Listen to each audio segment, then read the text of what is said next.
षोडश सोमवार की कथा।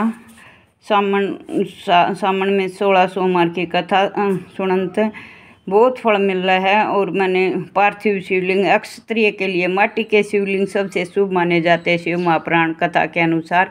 तो माटी के शिवलिंग बना के उसकी पूजा करी है और फिर कथा सुनाऊँ।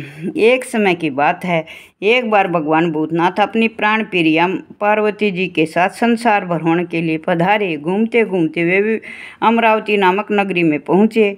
वहाँ की शोभा उन्हें भा गई। वे एक शिवालय में ठहर गए। एक दिन पार्वती की इच्छा चौसर खेलने की हुई। भगवान शंकर और भगवती पार्वती जिस समय चौसर खेल रहे थे तभी शिवालय का पुजारी वहाँ आ गया। पार्वती जी ने पुजारी से पूछा, बताओ इस वाद्य में कौन जीतेगी। ब्राह्मण के बिना विचारे सोचे समझे विचार करने पर बिना विचारे ही कह दिया माता शंकर भगवान जीतेंगे। लेकिन बाजी खत्म हुई तो जीती माँ पार्वती। ब्राह्मण के बिना विचारे भविष्यवाणी करने पर माता पार्वती क्रोधित हो गई। यद्यपि शंकर भगवान ने उन्होंने अनेक प्रकार से समझाया फिर भी माँ पार्वती नहीं मानी। उन्हें कोढ़ी होने का श्राप दे दिया। कोढ़ी होकर ब्राह्मण बहुत दुखी हुए। काफ़ी दिन बीत चुके थे। एक दिन उसी शिवालय में देवलोक की अप्सरा पधारी। ब्राह्मण को कोढ़ से दुखी देखकर उन्हें दया आ गई। उन्होंने ब्राह्मण से कहा, तुम 16 सोमवार के व्रत करो, तुम्हारे सारे क्लेश कट जाएंगे, तुम्हारा कोढ़ भी ठीक हो जाएगा। विधि है कि सोमवार के दिन स्नान करके शुद्ध स्वस्थ वस्त्र धारण करो। रसोई में आधा सेर स्वस्थ साफ गेहूं का आटा ले और उसकी 3 अंगियां बनाओ। फिर घी, गुड़, दीप, नवेद, मूंगी फल, बेलपत्र, जनेऊ, जोड़ा, चंदन, अक्षत, पुष्प आदि के द्वारा प्रदोष काल भगवान शंकर की पूर्ण श्रद्धा के साथ पूजा करके 3 भाग करके एक शंकर भगवान को समर्पित करो। शेष 2 उपस्थित जनों में बांटकर और बाकी बचा हुआ खुद प्रसाद के रूप में ग्रहण करो। इसी प्रकार जब 16 सोमवार व्रत पूरे हो चुके हों, जब 17वें सोमवार को पाँव से आटे पवित्र आटे की बाटियां बनाकर उसमें आवश्यकता अनुसार घी और गुड़ मिलाकर चूरमा बनाओ। उसी का शंकर भगवान को भोग लगाकर शेष भगत जनों, कुटुंब जनों और अपने में बांट लो। ऐसा करने से भगवान शंकर की कृपा तुम पर शीघ्र हो जाएगी और तुम रोग शोक से मुक्त हो जाओगे। अप्सराएं स्वर्ग पधार गई। ब्राह्मण ने पूरा श्रद्धा के साथ 16 सोमवार का व्रत रखा। अल्पकाल में वह रोग शोक से मुक्त हो गया, धन धान्य से संपन्न हो गया। कुछ दिनों बाद उसी शिवालय में शंकर पार्वती पुनः पधारे। उन्हें ब्राह्मण को रोग शोक से मुक्त देकर पार्वती जी को बड़ा आश्चर्य हुआ। उन्होंने जब यह प्रदोष 16 सोमवार को व्रत का चमत्कार ज्ञात हुआ तब उन्होंने अपने पुत्र कार्तिकेय को मनाने के लिए 16 सोमवार का व्रत रखा। उस व्रत के कारण कार्तिकेय माता का आज्ञाकारी बन गया। तब कार्तिकेय ने अपनी माता से पूछा कि मैं आपका आज्ञाकारी कैसे हुआ। तब उन्होंने 16 सोमवार के व्रत का महिमा बताई। तो कार्तिकेय ने भी 16 सोमवार अपने रूठे मित्र को मनाने के लिए किए। जब रूठे मित्र को पता चला कि कार्तिकेय ने मुझे मनाने के लिए 16 सोमवार का व्रत किया है, तो कार्तिकेय के दोस्त ने भी अपनी शादी के लिए 16 सोमवार का व्रत किया। वह घूमने के लिए कहीं गया हुआ था तो रास्ते में उसने देखा राजा की लड़की का स्वयंवर था। राजा ने प्रतिज्ञा की थी कि मेरी सजी सवारी जिस युवक के गले में पुष्पों की माला डाल देगी उसी के साथ मैं अपनी इकलौती राजकुमारी का विवाह करूंगा। ब्राह्मण भी स्वयंवर सभा में गया। हथिनी ने उसी के गले में जयमाला डाल दी। राजा ने बड़ी धूमधाम के साथ अपनी लड़की का विवाह ब्राह्मण कुमार के साथ कर दिया। राजकुमारी को विवाह के काफ़ी समय के बाद पता चला कि 16 सोमवार के परिणाम के कारण मेरी शादी ब्राह्मण कुमार से हुई है।